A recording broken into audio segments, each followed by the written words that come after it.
Somos Ana María Ortega Sánchez, Alicia Soler Berna, Carolina Calvo Ardoiz y Marta Pilar Pérez Vindel, y vamos a hablaros sobre Las Flores de la Guerra, una película que va más allá de la Segunda Guerra Sino-Japonesa. El conflicto conocido como Guerra Sino-Japonesa sienta sus bases en una serie de enfrentamientos diplomáticos entre China y Japón por ganar el favor de la corte coreana. A partir del siglo XIX, Japón comenzó a modernizarse más rápido que China, lo cual le permitió desarrollar recursos suficientes para poder enfrentarse al gigante asiático. En 1885 hubo un conato de conflicto, solucionado con un pacto entre ambos países, retrasando así 9 años el inicio de la contienda. No obstante, el estallido de la revolución campesina de Donggak en enero de 1894 hizo que aumentasen las tensiones entre ambos ejércitos con emboscadas y restricciones de suministros, lo que llevó a Japón a hacerse con la península de Corea, convirtiéndose en la mayor humillación sufrida por China. Además, se convirtió en el catalizador de algunos de los procesos revolucionarios y contrarrevolucionarios posteriores. Tanto su flota naval como ejército terrestre experimentarían la mayor parte de los daños, ya que China sufrió una importante falta de recursos, un debilitamiento moral clave y un desembarco de las tropas japonesas de Shandong, punto estratégico al otro lado del Mar Amarillo, desde donde amenazaban Beijing. China también se vio perjudicada por el declive de la dinastía Qin, incapaz de solventar su corrupción feudal aumentando la hambruna, así como los ataques de potencias occidentales como ocurrió en las guerras del opio. Aunque China intentó llevar adelante negociaciones de paz con el Tratado de Shimonoseki, también hizo frente a una serie de conflictos internos, la Guerra Civil China iniciada en 1927 e interrumpida en 1937 por el comienzo de la Segunda Guerra Sino-Japonesa.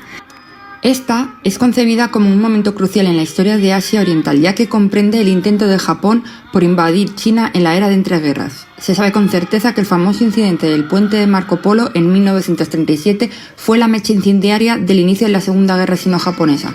Además, la creación del Estado de Manchuria en 1934 y la posterior expansión de la influencia japonesa en el norte de China, en detrimento del poder partido nacionalista chino en la zona, aumentaron tensiones entre los gobiernos de Tokio y Nankín. Un mes después comenzaría la batalla de Shanghái y con ello la Segunda Guerra Mundial en Asia. En definitiva, la Segunda Guerra Sino-Japonesa se convirtió en un hito por ser la primera batalla urbana a gran escala, apodada la Stalingrado de Asia, deliberadamente planeada para ser una carnicería y deshonra para la humanidad, descrita en libros, películas y otros medios.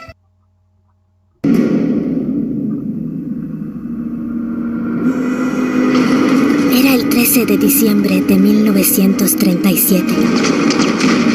Nankín estaba en llamas. Las últimas tropas chinas nos despejaron el camino de vuelta a la iglesia, a nuestra seguridad. Recuerdo cuando entraron en la iglesia las famosas mujeres del río Qinhuai y su dulce fragancia a maquillaje y perfume. Los japoneses no harán daño a los occidentales. Quiero que nos saques de Nankín. Padre John. No soy sacerdote. No puedo dejarlas solas. ¡Ayúdenos! ¡Deteneos! ¡Esta es la casa del Señor!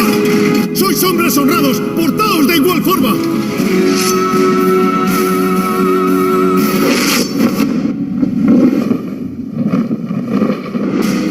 Tengo una idea. Con tu ayuda, quizá pueda salvar a una de ellas. Podemos engañar a los japoneses. Es demasiado arriesgado. Estas mujeres tienen tal fuerza y belleza que jamás morirán.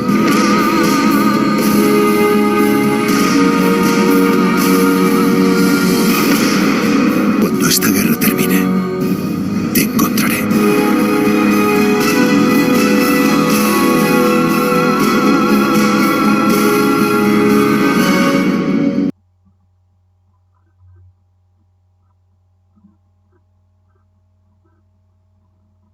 Buenos días, abuela Yumo. ¿Qué tal está? Verás, hoy es mi cumpleaños y me dijiste que cuando fuese mayor de edad me contarías lo que te ocurrió en Nanjing. Siempre tuve curiosidad en por qué ya no volviste a tu tierra natal. Ay, mi dulce niña Chen, no se te olvida, ¿eh? Me vas a hacer recordar una masacre con la que a día de hoy sigo teniendo pesadillas.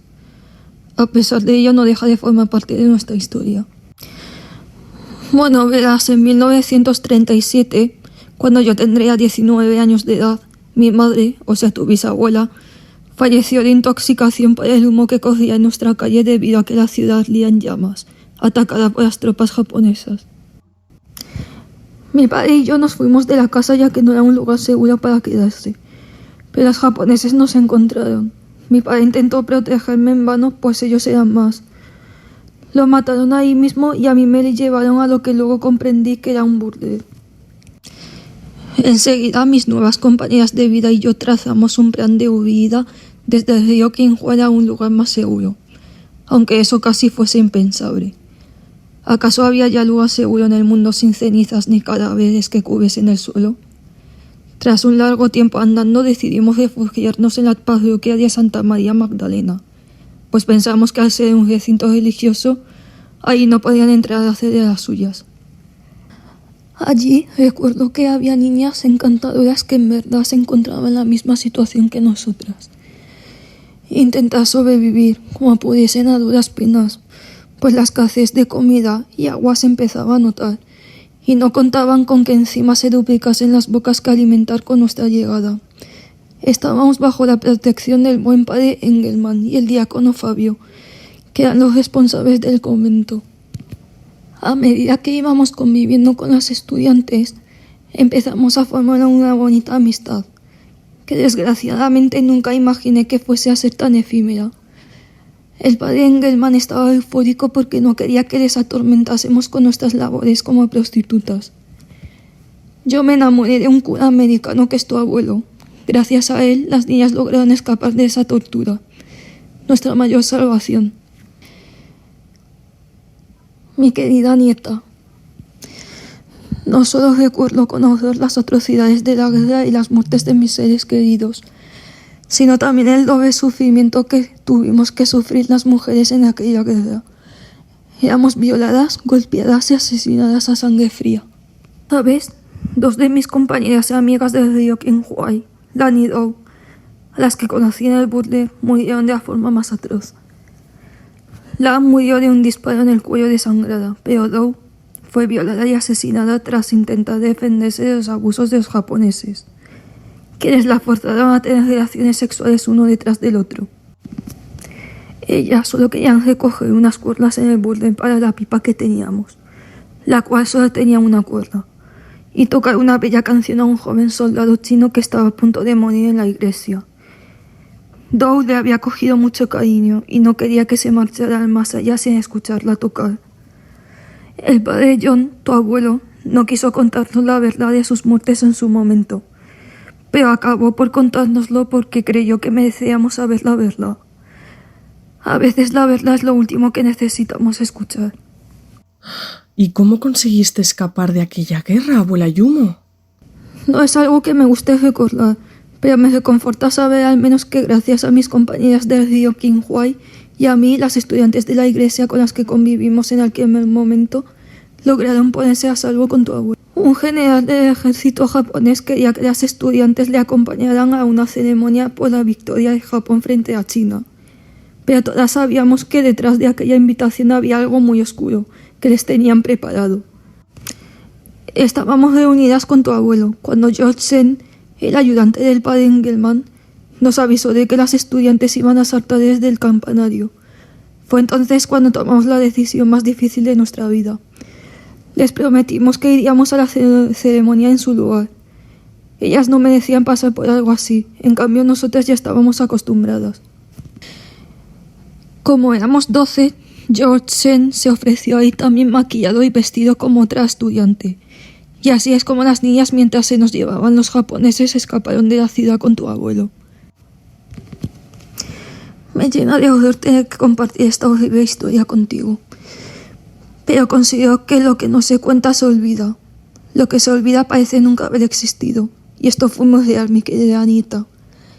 Aquellos altos oficiales japoneses abusaron sexualmente de 13 supuestas estudiantes, entre las que me incluyo. 2 de ellas trataron de evitarlo con todas sus fuerzas. No obstante, fueron asesinadas ahí mismo.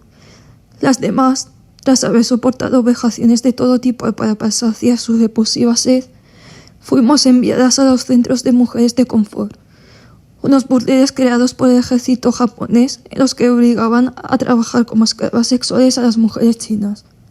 Finalmente, gracias a mis modales y a mi aspecto distinguido, conseguí crear una brecha de seguridad que me permitió escapar de aquel antro de perversión. Años más tarde, por el bien de mi integridad y con el objetivo de dejar atrás un pasado tormentoso, que si bien forma parte de mi historia, ya no me representaba y me impedía avanzar, opté por adoptar otra identidad. Por primera vez me permití a mí misma ser alguien, a quien la sociedad consideraría decente. A partir de entonces empecé a ser simplemente Zhao Yumo, una mujer resiliente que comenzó a escribir su futuro. Si bien no pude deshacerme de las pesadillas que la trata, la violencia y la muerte causaron en mi inconsciente, sí que me permití formar una familia y hacer ciertas cosas que entonces no me hubiera llegado a imaginar. ¿Y qué hay de las demás personas que se refugiaron contigo? ¿Alguna vez recibiste información acerca de su paradero? No todas pudieron seguir con sus vidas. Si bien es cierto que mi intervención como testigo en el tribunal, cuando volví a imbuirme en los terroríficos recuerdos que regresaron a mi mente como un tsunami, una parte de mí quiso informarse acerca del estado de esas pobres almas desgarradas.